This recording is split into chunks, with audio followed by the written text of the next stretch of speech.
Fala aí, galera, eu tô aqui no aeroporto Aeromil do Hamilton Reis. O avião chega e sai levando o pessoal para conhecer a cidade de Brusque. Eu tô aqui visitando meus amigos ex-seminaristas do Sagrado Coração de Jesus. E olha com quem eu me encontro aqui, Oswaldo José, mais conhecido como Maba. É o Oswaldo José Maba, é ele mesmo, né? Oi, querido. Ô Maba, como é que tá? Quanto tempo, rapaz? A última vez que a gente se viu foi de Jaraguá, né? Foi. Jaraguá. Em Brusque também, na travessia Olha do o rio som Itajaí. Ah, é verdade. Quando a gente veio fazer a travessia de caiaque, né? Que passeio bonito aquele ali, Maba. Foi maravilhoso. Eu e meus dois filhos. Passeio bonito. Ô Maba, ontem eu tava assim, eu fui deitar questionando uma pergunta. Quem sou eu? Sabe? Que eu quase achei a resposta, mas eu gostaria que você me ajudasse. Quem é você, Maba? Essa é uma pergunta que todo mundo se faz ao longo da sua trajetória de vida, né, É querido? verdade, é uma pergunta filosófica, né? Muito, porque todo mundo se pergunta Sócrates. assim. Sócrates. Na verdade, o Sócrates perguntava assim, ele falou, Noche de ipsum, conheça-te a ti mesmo. Tu tem a tua trajetória de vida e tu tem todos os momentos em que de repente você vai se questionando o tempo inteiro. Sim. Sabe? Conheça-te a ti mesmo. Quais são todas as qualidades que você tem? E quando a gente pergunta, eu pelo menos penso assim, muitos anos como professor de filosofia, que quando a gente faz a pergunta, quem sou eu? Para onde eu vou? Eu acho que o Teilhard de Chardin, que foi um filósofo francês maravilhoso, ele tinha conhecimento de que o homem, ele tem diversas nuances. O homem é um ser cognitivo, o homem é um ser volitivo, o homem é um ser que pensa, o homem é um ser que ama. E aí, a partir dessas características todas que o homem tem, ele se questiona, ele tem liberdade, ele tem livre-arbítrio para o tempo inteiro se perguntar quem ele é e o que ele tem a ofertar para o mundo. E o Teilhard de Chardin dizia uma frase maravilhosa, que ele falava que o homem, ele é um ser espiritual. Espiritual, penso assim também. Com uma estrutura física. Sim. Ele não é um ser físico como físico, apenas imanente. Isso. Ele é uma estrutura espiritual com essa imanência o tempo inteiro. Isso. Então, de repente, essa imanência traz nele assim essa finitude da sua existência, o que questiona e que deixa o ser humano bastante indagado sobre a sua trajetória. Ele se questiona, é um direito dele se questionar. Mas ele é um ser espiritual com essa passagem física no universo. Mas então, você vê que essa pergunta, quem sou eu, no fundo, cada um tem uma resposta diferente, porque somos seres espirituais, mas cada um, por exemplo, eu resumo isso como quem sou eu? Filho de Deus. Eu acredito em Deus. Um ser espiritual, numa experiência carnal. Isso. Que é um veículo para o meu aprimoramento. Eu estou aqui para me aprimorar. É mais ou menos isso? Os cristãos têm uma bagagem muito maior para se questionar. Porque quando você acredita em Deus, aí uma daquelas facetas que, por exemplo, assim, que diferencia o homem de outros seres, o homem é um ser que ama. Certo. Que ama.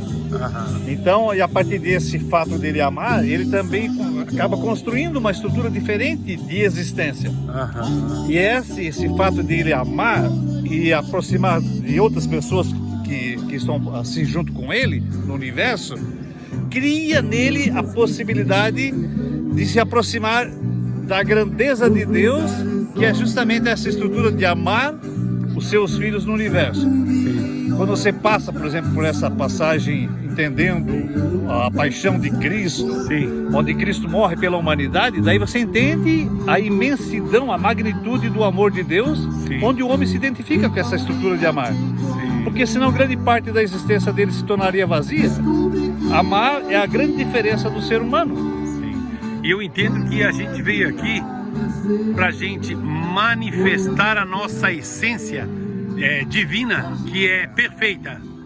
E na medida que você vai praticando o bem nessa vida, você vai se burilando e você vai se lapidando para manifestar essa plenitude que é Deus, que é essa essência, que é o nosso espírito, que é Deus. Por isso que eu digo que eu sou filho de Deus, porque Deus está em mim. Eu tenho que manifestá-lo no dia a dia, e eu vim com essa missão. Então essa é a minha fé. Agora cada um pensa de uma maneira, e assim, você também já se questionou quem sou, de onde vim e para onde vou. É uma questão complexa, né? Aí essa parte da antropologia sempre tentou resolver, as religiões também sempre tentaram resolver o conhecimento de Deus, na chamada Teodiceia. Mas na verdade Santo Agostinho vai colocando assim, o grande mistério que é Deus, ao mesmo tempo que o ser humano ele externa suas capacidades, suas qualidades, ele vai se aproximando de Deus. Sim. E daí, para onde vou? Sim. O cristão, ele fala assim, para onde vou? Eu me direciono daquilo, eu me assemelho com tudo aquilo que são as qualidades que Deus colocou em mim. Então, se ele de repente está direcionado para Deus, a resposta dele se torna clara, né? Sim. Da existência. Agora eu vou te fazer uma pergunta que pega muita gente. Eu até ontem eu estava pensando, porque umas pessoas nascem paupérrimas e outras nascem em berço de ouro. Como você explica isso, Maba? É difícil essa questão. É difícil. É difícil. Não dá para colocar toda a culpa no capitalismo. O capitalismo ele dá às pessoas o mérito. O mérito. Então, na verdade, grande parte das pessoas que tiveram assim, as suas ousadias e levaram a cabo as suas ousadias, muitos acabaram se tornando senhores do seu próprio destino. Você quer dizer que a oportunidade vem para todos. Mesmo aquele que nasceu numa família muito pobre, ela pode crescer, é isso?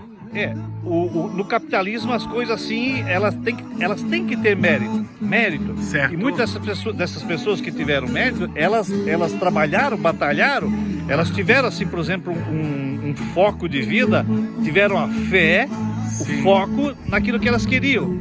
Na vida, existem uns filósofos que colocam, tem 3 coisas que são essenciais: o querer, o saber e a oportunidade. Sim. O querer é a parte volitiva que o homem tem. O saber é tudo aquilo que ele busca de conhecimento para ele constantemente. E as oportunidades, aí são os grandes momentos em que de repente a vida te deu. Pessoas que te ensinaram no primeiro emprego, pessoas que te deram as primeiras chances na vida, no trabalho.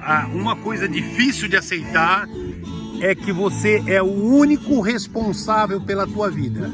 Você pode dizer assim, eu não estudei aquilo porque o fulano não me deu a oportunidade. Me desculpa falar, é mentira, sabe por quê? Você é o único responsável. Se você realmente tem um propósito, você luta por ele, você consegue.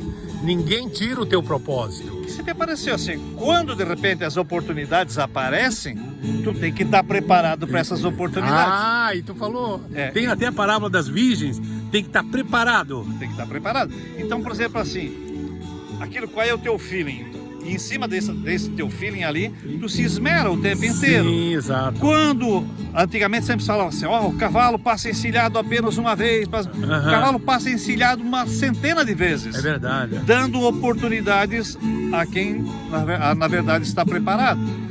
Então, eu reafirmo, querer, o saber e a oportunidade. São 3 coisas que se completam. É importante. Então, todo mundo aqui nesse planeta tem a sua oportunidade, mas para isso a pessoa tem que se dedicar, né?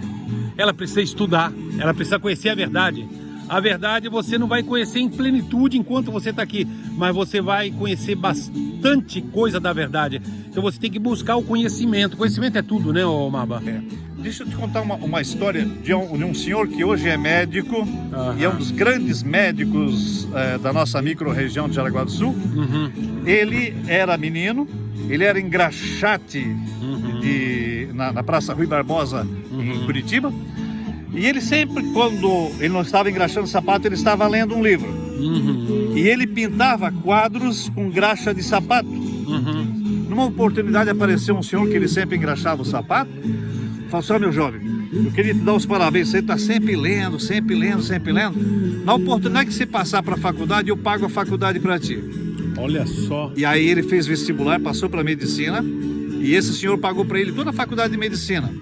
Hoje ele é médico, o filho dele é médico e eles fazem cirurgias conjuntamente, os dois. Olha só, tá vendo? E esses quadros tá na casa do filho, que o pai pintava com graxa de sapato. Alguns ele vendeu e outros lá.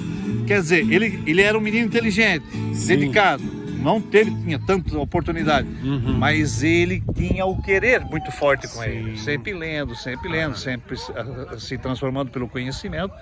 É um exemplo maravilhoso. Então quer dizer que na preguiça e na malandragem a pessoa não chega a lugar nenhum, né? Quando a pessoa não sabe o que quer, nenhum lugar é importante, porque ela não tem para onde ir, né? A gente tem que ter propósitos, tem que ter força de vontade, tem que ter aqueles valores, né? Honestidade. Existe uma palavra bem difícil chamada axiologia. Axiologia.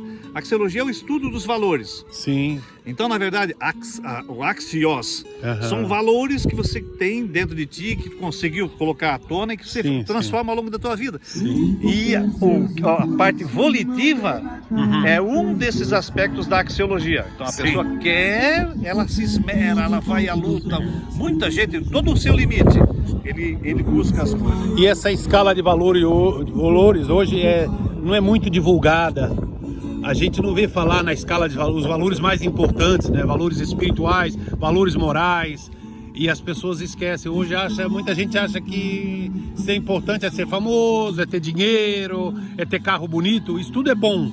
Mas se você não tem o principal, isso aí não vale nada. Isso aí são chamados valores periféricos ou transitórios, né? Um dia tu tem, outro dia tu não tem mais. O ser humano, ele é muito mais do que um carro belo, uma residência belíssima. Ele tem que ter, porque ninguém vai viver do nada. As pessoas buscam o conhecimento para de repente ter assim as oportunidades junto com elas. Mas são valores periféricos, porque quando o dia que você morre, caixão de fica tudo aí, não leva gaveta, nada. Você não leva nada. Mas tudo que tu tem na alma, tu leva junto, né? No espírito. E aquilo que muitas pessoas constroem, você no seu trabalho altruísta, humanitário, isso fica um valor indelével. É indelével. Essa palavra é bonita, hein? Um avião chegando. Ô, Maba, pra mim é uma felicidade enorme. Cada vez que eu te vejo, eu quero fazer uma entrevista. Nós estudamos junto um ano em Brusque, em 83. Você lembra? 1983? Assim, você só estudava. E você chegou a fazer o doutorado em que mesmo, Maba? Em História Econômica. Pela Universidade da Espanha? Pela Universidade de León, no norte da Espanha. León, norte da Espanha. Eu tô querendo fazer o caminho de Santiago, eu tava falando ali com a Sula, saindo da França até Santiago, que você ela falou, vai pela metade do caminho, que é muita coisa. Parte de León. León é próximo a Madrid, né? Não, León é bem no norte de Madrid. Então, próximo a Madrid, norte. Norte. E de León, aí o caminho segue Santiago Compostela vai uns 400, 500 quilômetros. Por aí. É pouco isso. O caminho deve dar uns 900 quilômetros. Saindo da França é isso aí. Passa todos os países bascos da Espanha. Nossa, São Sebastião, Bilbao. Belíssimo, belíssimo. Belíssimo, né? Ô, Maba, foi um prazer, muito obrigado, tá? Por mais uma entrevista que vai bombar no meu canal, Marcos Quirino. Maior carinho do mundo. Pessoal, não deixe de se inscrever no canal. Clique no joinha lá e tchau, até a próxima, muito obrigado. Um abraço. Valeu, Maba, muito obrigado. Joia, só alegria.